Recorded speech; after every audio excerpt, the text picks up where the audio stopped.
Yes students, a very good morning to all of you. बच्चों, हिंदी में हम part number 14 कर रहे हैं जिसका नाम है सबसे अच्छा पेड़। इसकी रीडिंग वीडियो मैंने यूट्यूब पे पहले ही अपलोड कर दी थी जिसमें पूरी कहानी आपको समझा दी गई है। उसके बाद हमने इसके कठिन शब्द और जितनी भी बुक एक्सरसाइज बुक में आपको दी गई है वो भी हम कंप्लीट कर चुके हैं प्रीवियस वीडियो में। तो आज हम ये एक NCERT की वर्कशीट वाली जो वीडियो है वो कर रहे हैं। इस वीडियो में आपको NCERT वर्कशीट सॉल्व करनी बताई जाएगी। ये क्वेश्चंस आपकी बुक में नहीं हैं, ये प्रैक्टिस वर्कशीट वाली बुक है आपकी, और आपको अच्छे से समझ के इन क्वेश्चंस को और सारे काम को अपनी हिंदी की नोटबुक में लिखना है। ठीक है, ये क्वेश्चंस आपको बुक में नहीं मिलेंगे। तो ये जो प्रश्न हैं बच्चों, ये कहानी के बेसिस पर ही हैं, जो कहानी आपने उस दिन सुनी है, पढ़ी है। तो पहला प्रश्न ये है, तीनों भाई किसकी तलाश में निकले थे। तो हमने कहानी को पढ़ा है, पहली ही लाइन में हमें ये बताया गया है कि तीनों भाई घर से एक नया घर ढूंढने की तलाश में निकले थे। तो इसका आंसर है नए घर की तलाश में। उसके बाद है सबसे पहले उन्हें किस चीज़ का पेड़ मिला। तो जब वो घर से घर ढूंढने के लिए निकलते हैं तो रास्ते में सबसे पहले उनको किस चीज़ का पेड़ मिलता है, आम का। तीसरा प्रश्न है, आम का पेड़ किसे पसंद आया। तो तीनों भाइयों में से जो सबसे बड़ा भाई था उसको आम का पेड़ पसंद आया। तो इसका आंसर है बड़े भाई को। चौथा क्वेश्चन है, केले के पत्ते ने उन्हें किस से बचाया। तो केले के पत्ते ने उनको किस चीज़ से बचाया, बारिश से। उन्होंने बारिश में क्या किया, केले के पत्तों से अपने आप को ढक लिया, सर अपना ढक लिया, और इस तरह छाते की तरह उन्होंने केले के पत्तों का प्रयोग किया। नेक्स्ट क्वेश्चन है, दूसरे भाई ने किस पेड़ को पसंद किया। तो पहले वाले भाई को, जो सबसे बड़ा था, उसको आम का पेड़ पसंद आया और दूसरे वाले को केले का पेड़। तीसरे भाई ने अपने लिए किस पेड़ को चुना। तो उसने नारियल के पेड़ को चुना था। नेक्स्ट है, किस पेड़ की दातुन अच्छी होती है। तो कौन से पेड़ की दातुन सबसे अच्छी होती है, नीम के पेड़ की। तो ये आपके क्वेश्चन आंसर है। उसके बाद यहाँ पे आपको कुछ रिक्त स्थान दिए गए हैं और ब्रैकेट्स में ऑप्शंस भी दी गई हैं। तो दो दो ऑप्शंस में से एक ऑप्शन को चुन के आपको इसमें भरना है। तीनों भाई एक दिन डैश की तलाश में निकले। तो तीनों भाई अभी अभी हमने किया, किसकी तलाश में निकले थे, काम या घर। तो आंसर है घर। रास्ते में डैश का एक बड़ा पेड़ मिला। तो सबसे पहले उनको किसका पेड़ मिला था, आम का। बड़ा भाई बोला, भाई मुझे तो यही डैश पसंद है। तो उसको वो जगह पसंद आई थी और वहाँ पे आम का पेड़ था। तो उसने सोचा यहाँ पे आम के पेड़ की अच्छी सी छाया में मीठे मीठे फलों के साथ मैं रहूँगा, तो मुझे तो यही जगह पसंद है। नंबर 4 है, डैश के पत्ते ने दोनों भाइयों को बारिश से बचाया। तो किसके पत्ते ने बारिश से बचाया, केले के पत्ते ने। नेक्स्ट, डैश का पेड़ लंबा और पतला था। लंबा और पतला पेड़ किसका होता है, आम का तो नहीं हो सकता क्योंकि आम का पेड़ बहुत ही मोटा और बड़ा होता है। तो नारियल का पेड़ जो था वो लंबा और पतला था। नेक्स्ट है, डैश की पेड़ की दातुन बड़ी अच्छी होती है। कौन से पेड़ की दातुन अच्छी होती है, नीम के।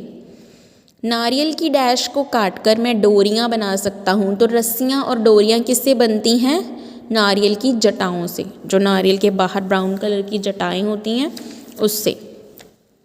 उसके बाद यहाँ पे आपको कुछ शब्द दिए गए हैं, उनके अर्थ आपने लिखने हैं, वाक्य नहीं बनाने हैं इसमें। वाक्य जो हैं वो मैं आपको नेक्स्ट प्रैक्टिस वर्कशीट में करवाऊँगी। तो आपको फ़िलहाल सिर्फ इसके शब्दों के अर्थ ही लिखने हैं। ठीक है, जैसे कुटिया का आंसर है झोंपड़ी। कुटिया किसे बोलते हैं, झोंपड़ी को। छाँ मतलब छाया, शेडो। शेड जिसे बोलते हैं हम, shade of a tree. Next है खोपरा। खोपरा को क्या होता है, जब नारियल को अंदर से निकाल के सुखा लिया जाता है तो नारियल की सूखी गिरी को हम खोपरा बोलते हैं।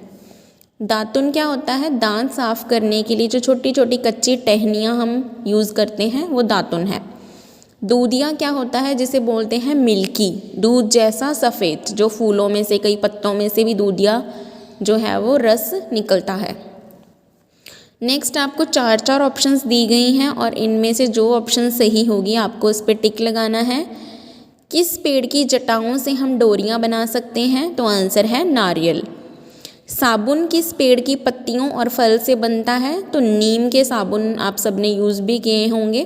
तो नीम की जो पत्तियां हैं उनसे और उनके जो छोटे छोटे फल होते हैं जिसे हम निमौली बोलते हैं, उनसे तेल भी बनता है, फल भी साबुन भी बनाया जाता है और काफ़ी तरह की दवाइयाँ भी बनती हैं। नेक्स्ट है, किस फल का मीठा ठंडा पानी पिया जाता है? तो कौन से फल में ठंडा और मीठा पानी मिलता है हमें? नारियल में। नेक्स्ट है, किस पेड़ को अधिक पानी की आवश्यकता होती है? तो जो खजूर का पेड़ है और ताड़ का पेड़ है, ताड़ का पेड़ हम पाम ट्री को बोलते हैं, इंग्लिश में पाम ट्री बोलते हैं और हिंदी में ताड़ का पेड़ है। तो ये खजूर के पेड़ के जैसे ही पत्ते होते हैं इसके, लेकिन इसकी हाइट थोड़ी कम होती है क्योंकि खजूर की हाइट काफ़ी लंबी होती है नारियल की तरह सेम। तो इनको ज़्यादा पानी की ज़रूरत नहीं होती और केले के पेड़ को भी ज़्यादा पानी की ज़रूरत नहीं होती क्योंकि उसकी बहुत सॉफ्ट सी जो टहनियाँ हैं, उसके तने जो स्टेम्स हैं उनमें खुद ही ऑलरेडी मॉइस्चर होता है। तो बांस के पेड़ को पानी की ज़्यादा आवश्यकता होती है। किस पेड़ के रस से टायर, रबर एवं गुब्बारे बनते हैं? तो रबड़ से ही बनाए जाते हैं टायर भी और रबड़ भी, मिटाने वाली इरेज़र भी, गुब्बारे भी, ठीक है। और जो बालों में आप रबड़ लगाते हैं वो भी, तो रबड़ वाली चीज़ें जो हैं वो रबड़ प्लांट से ही बनती हैं, ठीक है। उसके बाद नेक्स्ट क्वेश्चंस जो हैं, आम के पेड़ से हमें क्या क्या मिलता है? तो आम के पेड़ से हमें क्या क्या मिलता है? लकड़ी मिलती है, फल मिलते हैं, ठीक है, और आदि, मतलब उसकी पत्तियों को हम कई बार पूजा वगैरह में भी यूज़ करते हैं। रबड़ के पेड़ के रस से क्या क्या बनाया जा सकता है? मिटानी, मिटानी मैंने इरेज़र, रबर के टायर बनते हैं जितने भी व्हीकल्स हैं, साइकिल, मोटरसाइकिल, उन सब में, गुब्बारे, बैलून्स। नेक्स्ट है, 4 छायादार पेड़ों के नाम लिखो। छायादार मतलब जिनकी छाया जो है वो बहुत अच्छी होती है। आम बहुत बड़ा सा पेड़ है, पीपल भी इसी तरह बड़ा सा पेड़ है, उनकी इतनी ज़्यादा छाया होती है। नेक्स्ट बरगद, वो भी पीपल जैसा ही होता है, और जामुन।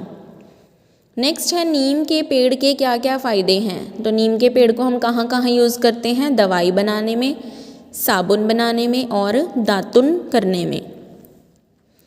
4 फलदार पेड़ों के नाम लिखो। फलदार मतलब जिनसे हमें फल मिलते हैं। पहला है आम, जामुन, केला, पपीता, खजूर, नारियल, और भी आप काफ़ी सारे लिख सकते हैं। केले का पेड़ किस किस काम आता है? तो पहला है फल खाने के। सबसे पहले हमें केले के पेड़ से क्या मिलता है? केले। खाना परोसने के, मतलब उसके पत्ते काफ़ी बड़े बड़े होते हैं और उनको हम एज अ प्लेट यूज़ करते हैं। जैसे प्लेट में हम खाना डालते हैं, सेम उसी तरह से केले के पत्ते को खाना परोसने के लिए प्रयोग किया जाता है। और कच्चे केले की सब्ज़ी भी बनाई जाती है। तो सब्ज़ी बनाने के, हवा लेने के लिए उनके जो पत्ते हैं वो काफ़ी बड़े बड़े होते हैं, तो उनसे हवा भी ले सकते हैं आप। और बारिश से बचने के लिए अपने आप को छाते की तरह उसमें छुपा भी सकते हैं। नेक्स्ट है, 4 ऐसे पेड़ों के नाम लिखें जिनकी हिंदू धर्म में पूजा की जाती है। तो कई प्लांट्स की वर्शिप की जाती है, पूजा की जाती है। तो उनमें से कौन कौन से प्लांट हैं हिंदू रिलीजन में? पीपल, तुलसी, केला, और एक वट वृक्ष होता है। आप इसको इंटरनेट पे चेक भी कर सकते हैं वट वृक्ष कौन सा होता है। तो उसके बाद एक ये है, 3 ऐसे पेड़ों के नाम लिखें जो दवा बनाने के काम आते हैं। तो कौन कौन से प्लांट से दवा बन सकती है? पहला है नीम, फिर है तुलसी, और फिर है एलोवेरा, ठीक है। एलोवेरा भी आप सबके घर में होगी और आपने देखी भी होगी। एलोवेरा एक ऐसी चीज़ है जिससे इतनी सारी चीज़ें बनाई जा सकती हैं। एलोवेरा का जूस भी हम पीते हैं। एलोवेरा को जो क्रीम्स होती हैं, आप अपने बॉडी पे, फेस पे क्रीम्स यूज़ करते हैं, लोशन यूज़ करते हैं, हैंड वॉश यूज़ करते हैं, और कितनी सारी दवाइयाँ हैं, ठीक है। तो aloe vera is the best plant for medicine. तो एलोवेरा से भी दवाइयाँ बनती हैं।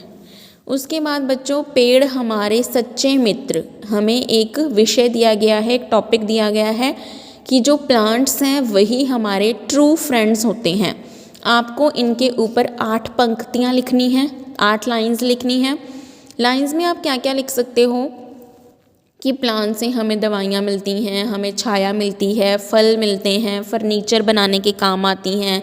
और पेड़ों से सबसे ज़्यादा जो इम्पॉर्टेंट चीज़ है जो हमें कोई और नहीं दे सकता, वो क्या है? ऑक्सीजन। जिंदा रहने के लिए, जीवित रहने के लिए जो गैस हमें चाहिए वो है ऑक्सीजन, और वो प्लांट से मिलती है। तो इसी तरह से जो पेड़ हैं वह हमारे सच्चे मित्र हैं। वो हमें फल, फूल, छाया, लकड़ी, दवाइयाँ, तरह तरह के तेल, तो बहुत सारी चीज़ें हमें वो देते हैं। तो आपको ये खुद से 8 लाइनें लिखनी हैं।